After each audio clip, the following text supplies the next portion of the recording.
Hey everyone, my name is Patrick Prendergast. I'm the Marketing Communications Specialist here at Yamaha Unified Communications. We're really excited to have you all here today to go over the ins and outs of speech privacy. I would like to make you guys aware that the webinar is recorded and we'll be sending you guys the recording at the end of the presentation. Additionally, there's a Q&A function at the bottom of your Zoom screen. I'll be monitoring this, and if applicable, we'll either have Balazs answer the question while he's on the topic, or we'll cover the question at the end. With that, I'm thrilled to introduce to you our Maestro of Speech Privacy, Balazs Boldog. No pressure at all being called the Maestro here. Thank you so much, Patrick. Really appreciate that very kind introduction. As Patrick had said, definitely ask your questions as they kind of come in, so if it's especially if it's a relevant question, then we'll try to get to it right away. But if we're kind of pressed for time, maybe we'll save them towards the end, but I'd much rather prefer to get to your questions right then and there. Without further ado, thank you so much for joining our second webinar here on Yamaha's VSP-2 Speech Privacy System. This one gets ever so slightly more technical and more granular than the last one, which was just slightly more generic. So in this one, we will touch on the wiring, some of our design services, and some of the settings of the system. And again, if there's anything else that I didn't cover, by all means, ask away. The more questions we get, the more entertaining this is, and the more you're going to get out of it. So don't be shy. So without further ado, welcome to the ins and outs of speech privacy. So we asked the question, why speech privacy, right? And that's a really important one to get right off the bat, because obviously it's really important. So when you look at this survey here, or this graphical depiction of a survey that was done a few years back, and it took into account about 25,000 or so people that took this survey in hundreds of different office spaces, and they surveyed them on the different features and aspects of their office space. They asked about general satisfaction, overall maintenance, the actual layout and the furnishings, air quality and lighting. And as you can see, the more little people that you have there, the more happy or satisfied they are with these different features of their space. But the one that really kind of strikes me is thermal comfort. And I'd like to come back to thermal comfort because in my case, I'm never satisfied with the temperature. I'm usually too hot, right? But conversely, someone right next to me, my wife, for example, or if we're in an office space, one of my colleagues, they'll be typically quite cold or often quite cold. They might have a thick sweater on, even a space heater or something like that next to them, while me, I'll be in shorts and a t-shirt and I'll be still running hot. That's just me. But the satisfaction of that is significantly higher than the acoustic quality or the acoustic privacy of the spaces in question. Now, this is something that has further been made even worse over the years, actually. One of the functions being performed sort of by lead.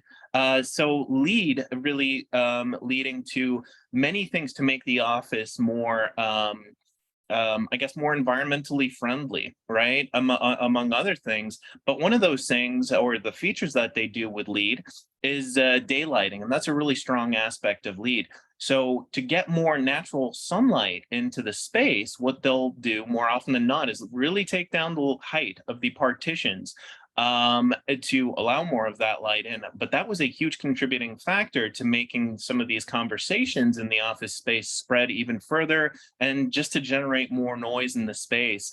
Luckily, LEED did add sound masking as one of the criteria that they look at when building out an office. So that absolutely helps there as well. But overall, it's done a lot of bad for the acoustic privacy of the space. Then we get into some of these other ratings here on the left-hand side, some of the more regulatory things, HIPAA being a very important one. Essentially, HIPAA states that that a healthcare provider needs to take reasonable safeguards to protect patient privacy. And more often than not, that might just be the little sign that you see when you're waiting in line at a pharmacy, or if you're lucky, you might have some classical music playing as well. And more often than not, it's not an issue until it really becomes an issue. And like you might see on the news now with some of the lawsuits going around patient privacy and them being overheard, right? So it's very easy to overhear those conversations, and it certainly doesn't have to be that way. We have a brilliant solution for that. HCAPS is another survey, but ones that inpatients will take after leaving a hospital. These are something you can actually research. You can put in, and I can share this site with you all if you'd like to see it. But you put in your own hospital or whatever hospital you're looking to get this HCAPS rating for. And one of the criterion in that 10 survey questionnaire is how well did you sleep at night?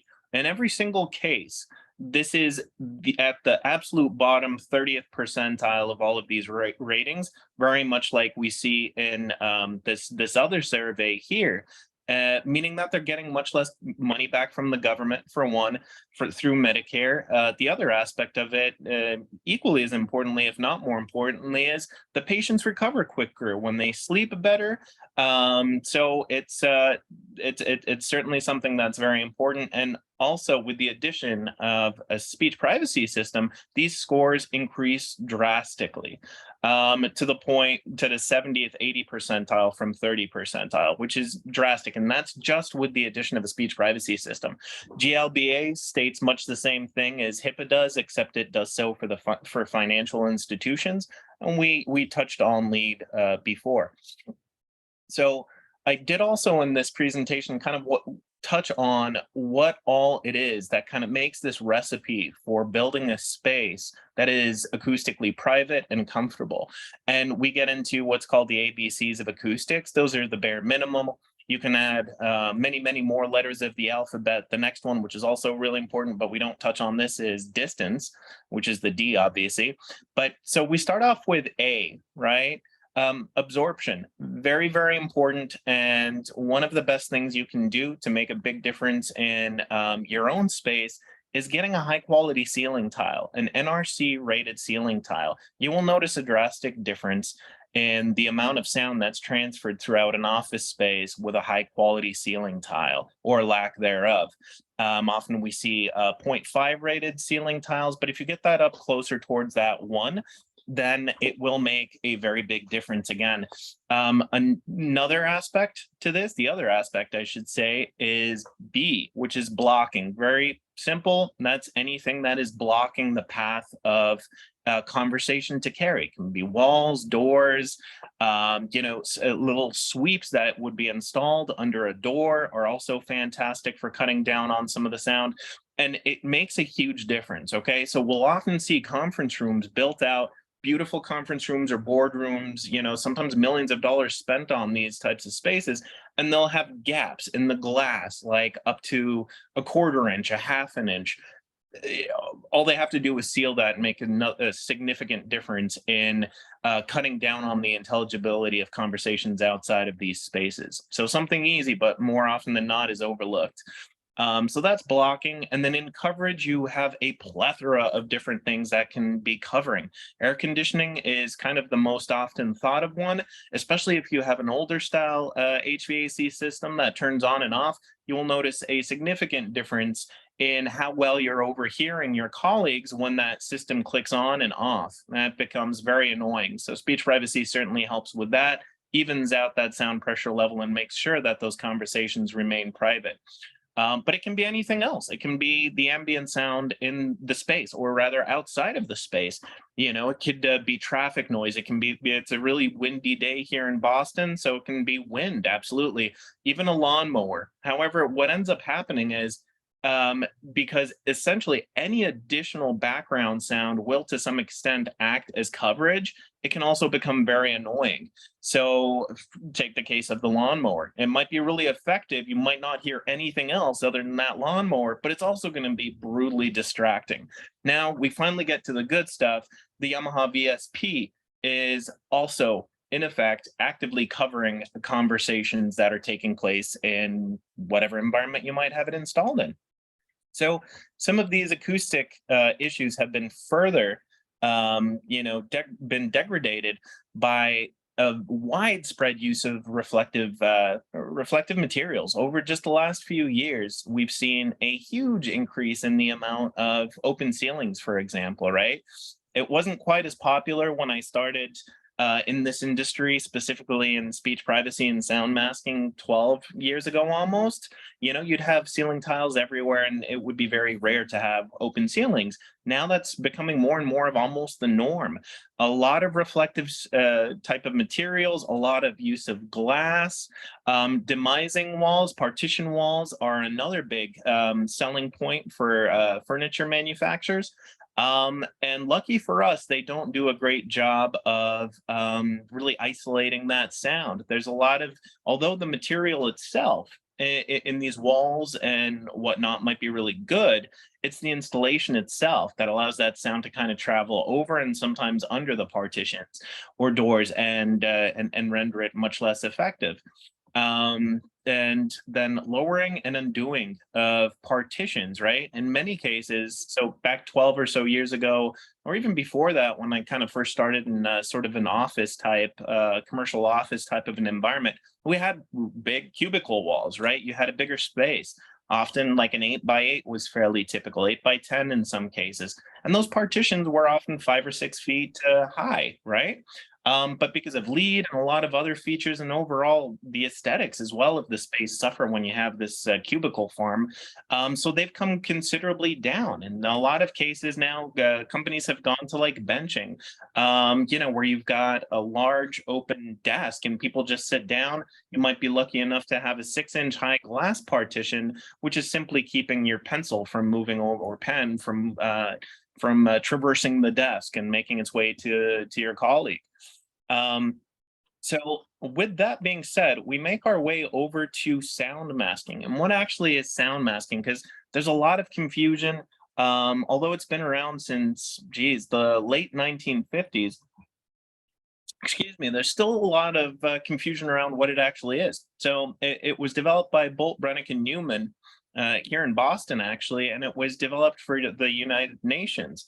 So the United Nations was looking for a way to keep conversations confidential in this large open auditorium where you'd have all of the countries of the United Nations kind of meeting at one time, and to keep those conversations happening between diplomats and whatnot, or ambassadors, confidential, sound masking was developed. And what's interesting to note is that graph that you see there on the right-hand side, that light blue-ish gray shading, that was the spectrum of sound that they developed back then in '59 to do sound masking. And no one really has veered away from that since then. So it is still pretty much the agreed upon spectrum. You can make changes here and there to make the sound more comfortable, to make it more or less effective, but that's where you want to stay. Pink and pink, white noise, completely different.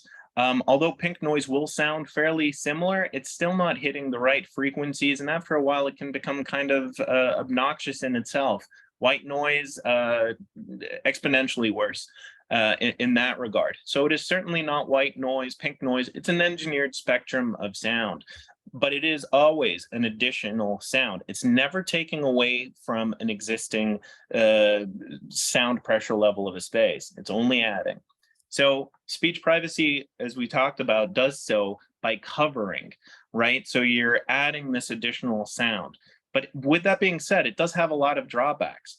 So it more often than not has to be installed in the contiguous open office areas. And that's to cut down on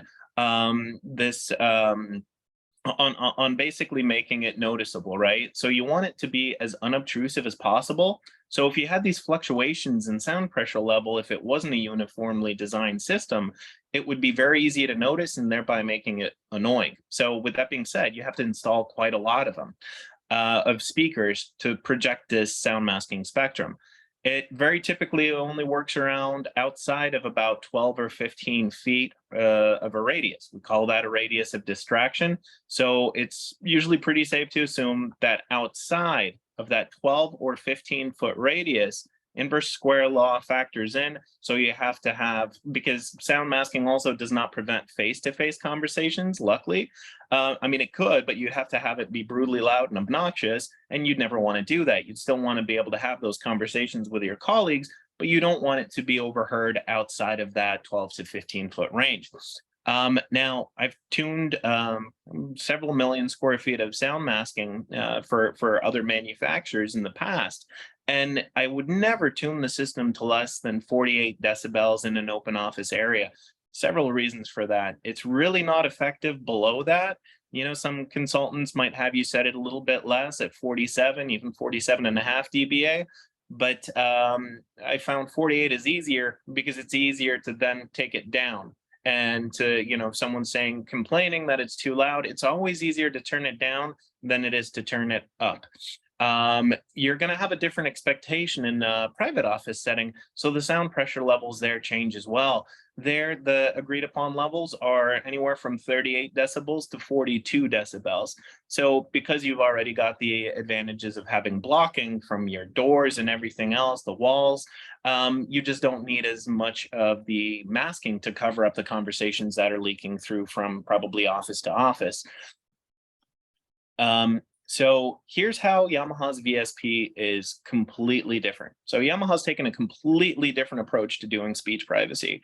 The system was developed just over 3 years ago in Hamamatsu, Japan, by Yamaha's researchers there.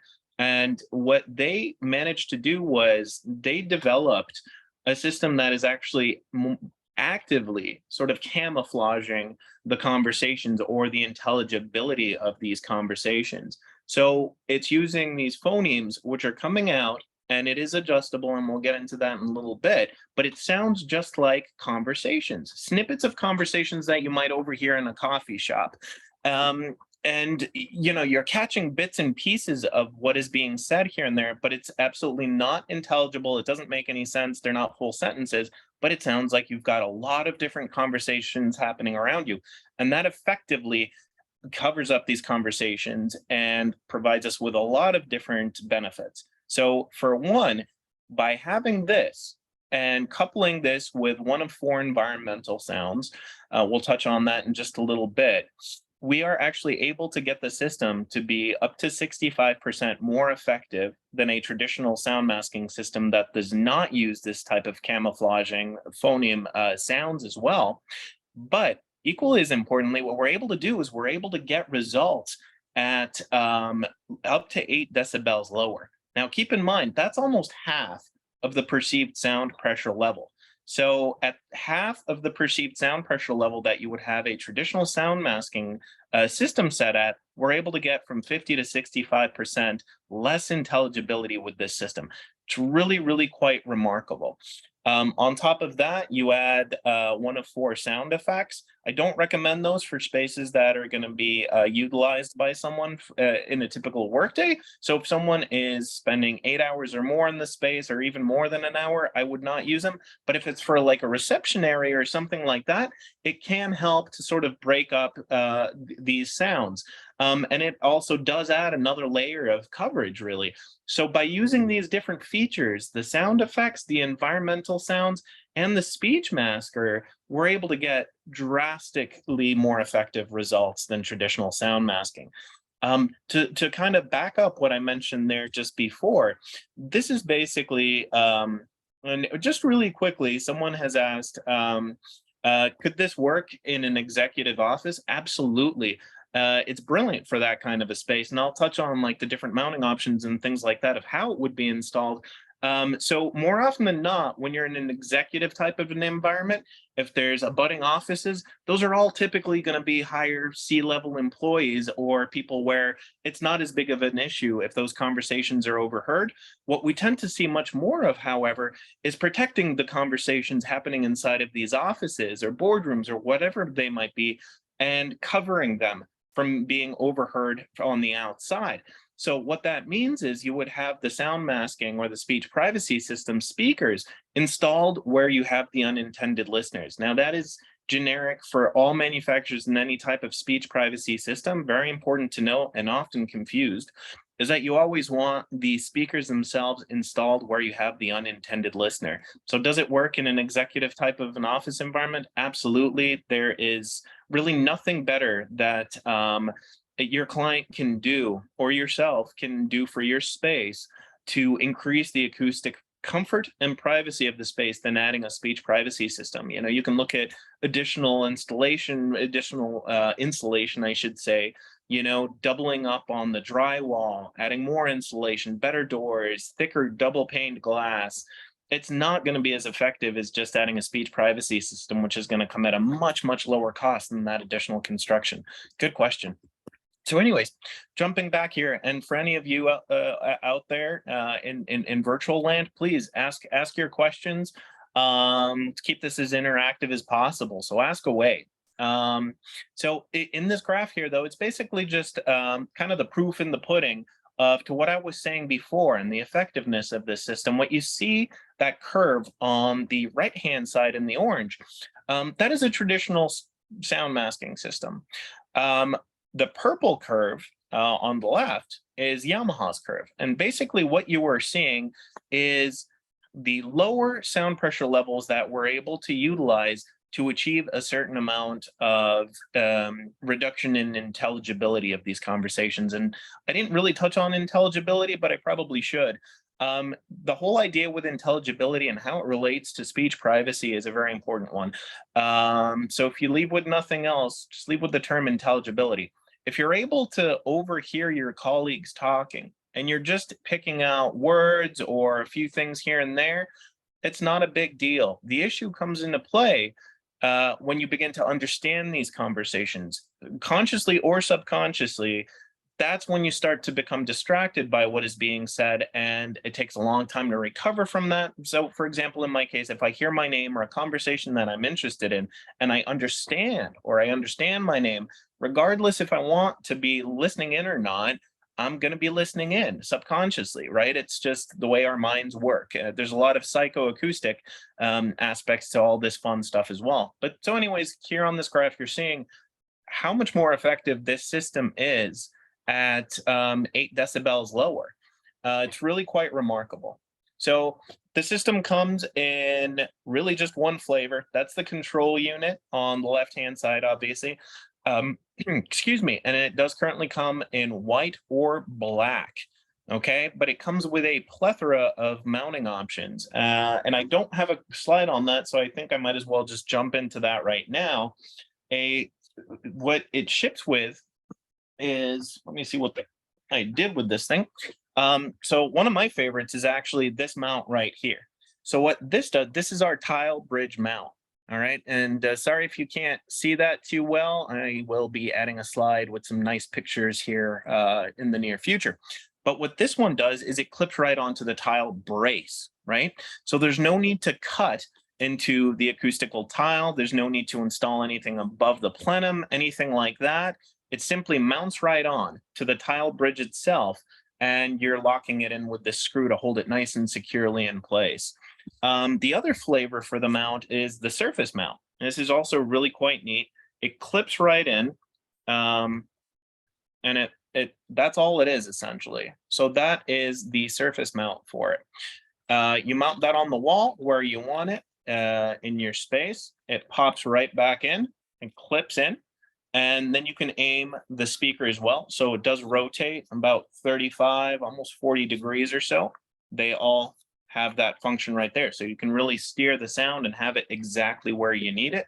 It is a very wide dispersion speaker. So it was developed specifically for this task, and it is hitting 170 degrees. So it's nearly flat, and that's extremely important to offer that uniformity that we spoke about before. To touch on kind of that last question that we had about being installed in sort of an executive suite, if we take a look at this graph here, it shows you different features that you can do to improve the acoustics of your space, right? So you take your typical office in that first line, you don't have any sound masking, you have typical-ish partition heights, which these days would be considered fairly high at 48 inches, and you take a pretty low-rated NRC-rated ceiling tile, that gives you a privacy index rating, Okay, and we can talk about that later if there's any questions about it. But essentially, that privacy index is going to land right at about just shy of 59%. But that's your office as is, there's no cost. Now you increase the absorption, right? So if you have the chance or you're building out a new office space for a relatively minimal price, I would highly recommend going with that better quality ceiling tile, because as you see on the next line there, if you push that up to a 0.95 rated NRC tile, right, so it's absorbing more of that sound, you've really increased your privacy index to almost 73.8% almost. You've done so at a fairly minimal cost. Increased blocking is one of my favorites because, well, you basically take your office and you turn it into like a corn maze. You add 80-inch high partitions, just huge. And your ceiling tiles are the same, 0.5 rated, but you've really increased that privacy index quite a bit. You've pushed it up all the way to 81.5 points. Pretty good, but you've done so at a ton of cost. You've completely destroyed the aesthetics of your space. And now we move into speech privacy. So all things remaining the same as in that original office, the only thing you're changing is you are now adding a speech privacy system. And you've pushed those scores up all the way to 87.25%, right? So for the least amount of money, you are making the space as private, as confidential, and as comfortable as you possibly can. So it's really just a win-win in all regards.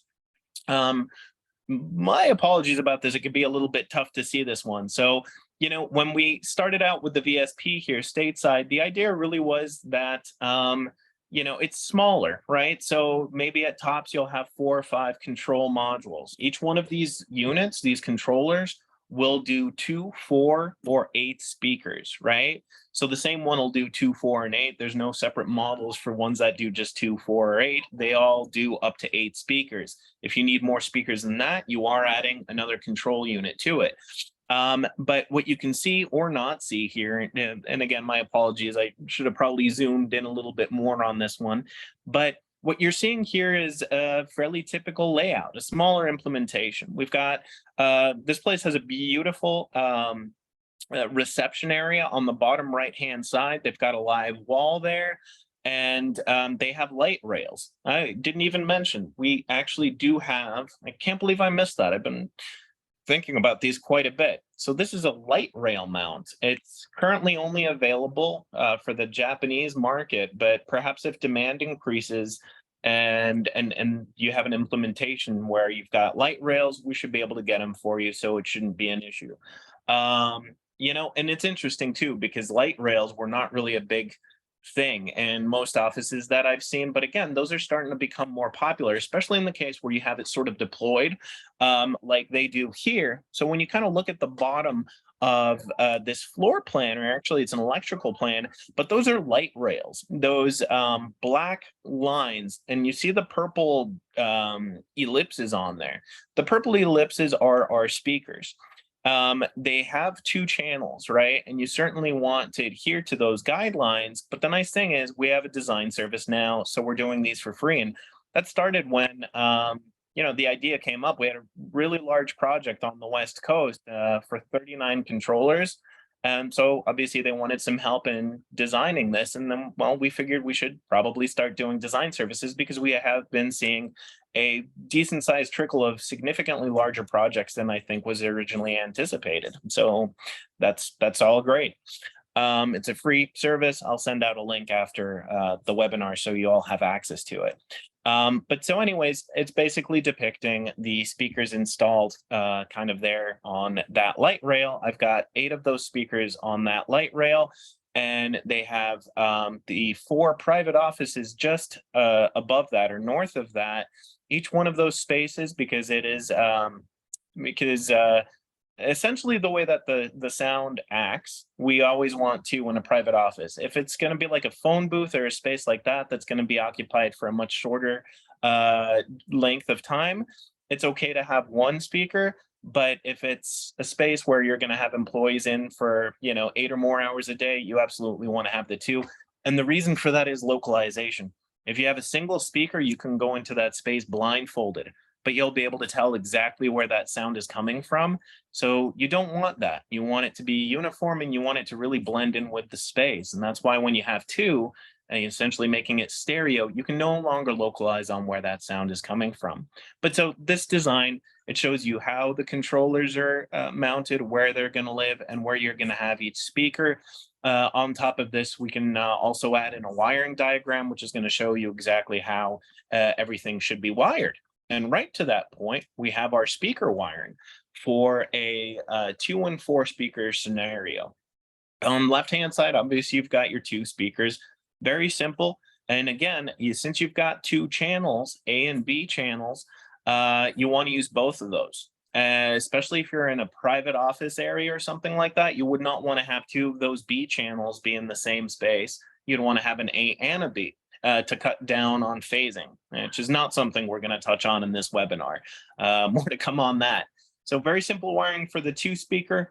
4 speakers is essentially identical. You're just basically going 2 into the same, that is 2 connections into the same terminal. And it gets a little more advanced when you get up to the 8, because you're doing a hybrid sort of series and parallel here. So what you're doing there is you're taking your positive, and then you're taking another single cable, and you're wiring that from the positive to the negative of the other speaker, and then that next speaker is going to take your negative back to the controller. So again, just a little bit more to it when you get into wiring. I've got a question here. So someone asks, so can this be done at any time, not just during a build out?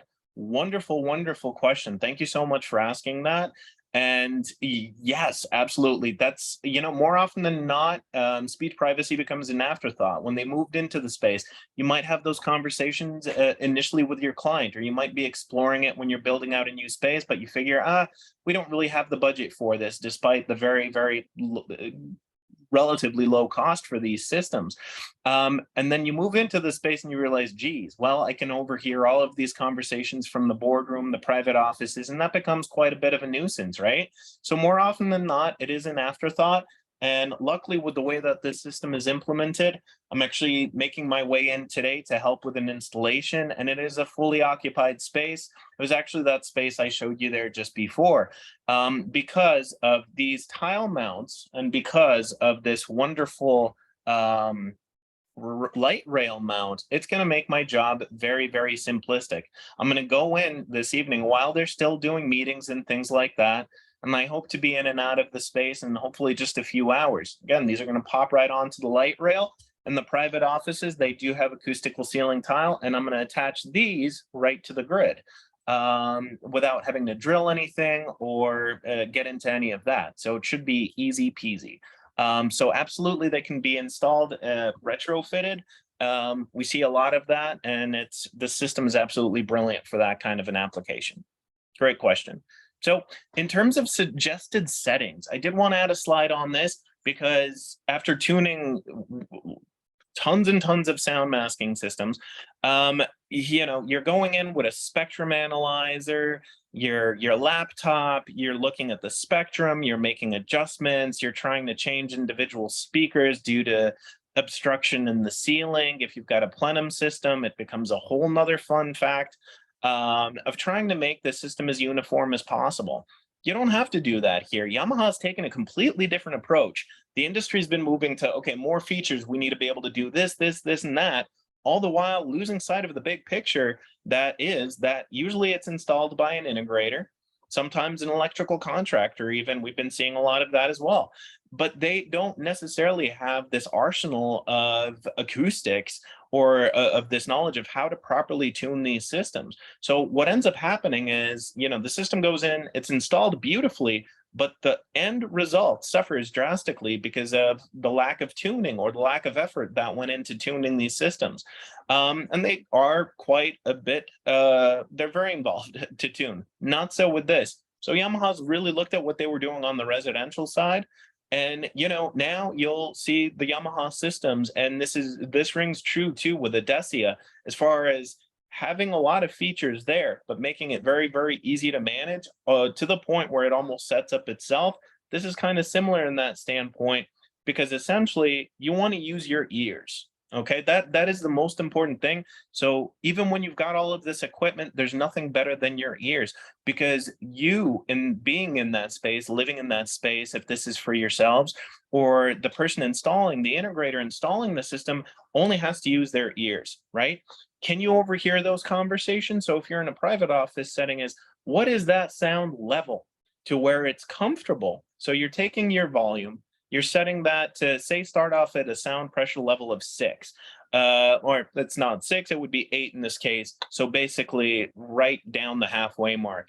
Take your speech masker, right, which controls those conversational sounds, those phonemes. Bring that up to about the halfway mark as well.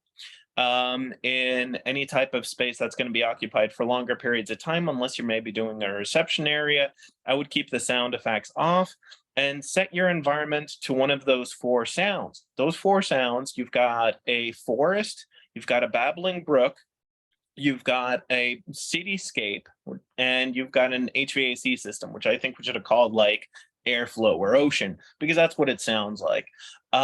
Really, that one's going to depend on what is most comfortable to you or your clients.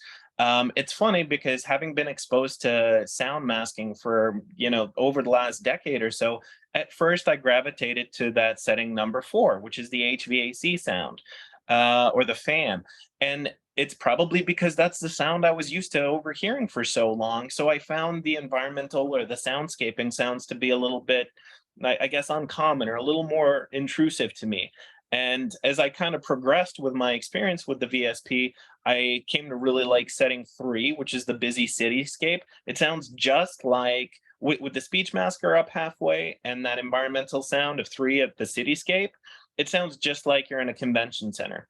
And it's fantastic. It's super effective. And then I've actually found that setting of, it was the forest for me, which is that first setting, was the most effective. So we've been playing around with the system and figuring out how we wanted these settings kind of set up and what worked for us. And it was funny because my colleague and I found that for me, it was the forest sound that was the most effective. And maybe that has something to do with my ears kind of being trained for masking and being able to easier overhear that sound, which for him was the most effective, was the airflow sound, the HVAC system, which I found very interesting and kind of surprising as well. So start off at a level of 6, right, with how you've got the system set up and tuned. There's dip switches on the back of the controller as well. Those are going to tune, and very importantly, before I forget, because I will forget, one of those settings locks out the control panel's front GUI, so you're not able to make changes. So once you've got the system set up and running, you want to hit that last dip switch, which is going to lock out that front panel. I guess that's kind of it there. Again, use your ear. In an open office scenario, it's the same thing, except without the advantages of having these walls and doors. Listen to what is comfortable in the sound and effective. Take it up as high as you need to, but a great thing here is, again, you're going to be significantly lower in sound pressure level than you would be with a traditional masking system, and you're going to be significantly more effective at rendering those conversations unintelligible as well. So just to kind of recap, the system is very easy to install. We've looked at the wiring. We've looked at the different types of mounts. It's very simple to install this as a retrofit. And it's even easier in some cases, just because you're not dealing with employees in the space, to do it pre-construction or during construction. It's much less disruptive. We're able to push the sound pressure up to 8 decibels lower than a traditional sound masking system, almost half of the perceived sound level. And there's a significant cost savings involved with this because of these much lower sound pressure levels that we're using the system at, we're also able to do something quite special, and we're able to target hotspots. So instead of covering the entirety of, say, an open office space, if you've got an issue right next to a boardroom or next to your conference rooms, it's okay just to cover the areas surrounding those spaces because we're being used at a much lower sound pressure level. If it was a traditional system, it would be much louder, much more intrusive. to those kind of crossing in and out of that. Because of the way that the system is installed, the functionality of it, it's significantly less expensive as well than traditional sound masking. So it scales very, very well to the point of scale. And I don't have a slide on this, but the RM MRK, which is a rack mount developed for the room controller, actually fits perfectly to this. So if you've got multiple controllers, we do have a rack mount for it as well. So you might ask, well, where would I be able to find a use case for this type of a system? And really the answer to that is just about anywhere. If you think of hospitals, healthcare, pharmacies, brilliant implementation there. Corporate offices, there's so many issues in corporate offices. There's so many conference rooms, boardrooms, areas like that where they're seeking to have those conversations confidential, and they're just not. More often than not, those conference rooms might be square in the middle of a space, of an open office space, disturbing everyone, or being a confidentiality issue. Oftentimes, it's right next to a reception area as well, where you can have just about anyone walk in off the street to overhear your most sensitive conversations. That's great for hospitality purposes. Call centers are fantastic just because of their inherent traits. A lot of people talking at one time, very distracting.